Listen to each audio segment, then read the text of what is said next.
Hello दोस्तों। स्वागत है आपका एक नई दिल दहलादने वाली कहानी में। चलिए शुरू करते हैं। ये एक ईद का किस्सा है। एक 13 साल का लड़का जिसका नाम वसीम था।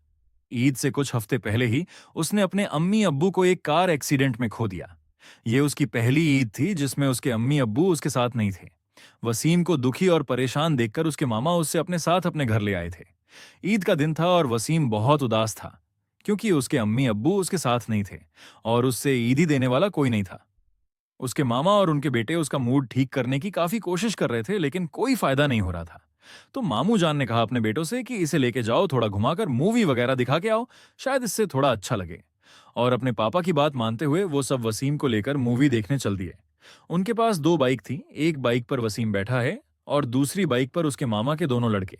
चलते चलते अचानक से उसके भाई वसीम से आगे निकल जाते हैं और वसीम थोड़ा पीछे रह जाता है। वसीम धीरे धीरे पीछे चल ही रहा था कि उसने देखा कि एक बहुत बड़ी काली परछाई उसके आगे खड़ी है और डर के मारे उसने गाड़ी रोक दी। वसीम अपनी बाइक रोककर उस विशाल काले साए को देख रहा था। उसका दिल तेजी से धड़कने लगा। हाथों में पकड़ी खीर की कटोरी जो उसके मामा ने उससे रास्ते में खाने को दी थी कांपने लगी। मन में सवाल उमड़ रहे थे, यह साया हकीकत है या मेरी आंखों का धोखा। डर के बावजूद उसने हिम्मत जुटाई और खीर का कटोरा धीरे से उस साए के सामने रख दिया।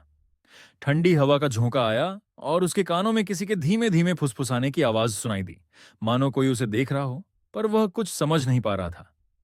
अचानक वह साया हल्का सा हिला और उसकी ओर झुका। लड़का कांपने लगा, पर वह हिला नहीं। साया और पास आया और फिर खीर का कटोरा हवा में उठा और धीरे धीरे खाली होने लगा। लड़के की आंखें फटी की फटी रह गईं। उसने सुना था कि भूत प्रेत और जिन खीर पसंद करते हैं, पर यह उसकी जिंदगी में पहली बार हो रहा था। खीर खत्म होते ही वह साया धीरे धीरे पीछे हटने लगा और फिर घने अंधेरे में समा गया। पर जाने से पहले लड़के को महसूस हुआ कि उसकी हथेली में कुछ ठंडा सा रखा गया है। उसने डरते हुए हाथ खोला। उसमें एक चमकता हुआ चांदी का सिक्का था। डर से कांपते हुए वह तेजी से बाइक स्टार्ट कर वहां से भागा और अपने भाइयों के पास पहुंचा। उनकी आंखों में सवाल थे, लेकिन वह कुछ कह नहीं पाया। जब उसने अपने हाथ में रखा सिक्का देखा तो वह अब भी चमक रहा था, जैसे कोई अनदेखी शक्ति उसे एक तोहफा देकर गई हो। उस रात जब उसने सोने की कोशिश की तो सपने में वही साया उसके सामने आया, पर इस बार वह डरावना नहीं था। उसने धीरे से कहा, ईद मुबारक। तुमने अकेले होने के बावजूद किसी को खुशी दी और अब तुम्हारी खुशियां लौटेंगी। सुबह जब वह उठा तो उसे ऐसा लगा जैसे उसका मन हल्का हो गया हो। वह अपने मामू जान के पास गया और जब उन्होंने उस सिक्के को देखा तो उनके चेहरे पर हल्की मुस्कान आई।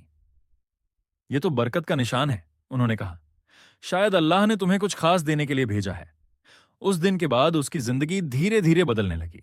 वह अकेला महसूस नहीं करता था और हर ईद पर वे खीर का एक कटोरा अलग निकाल कर रख देता, किसी अनदेखे मेहमान के लिए जिसने उसे उस अकेली ईद की रात तोहफा दिया था।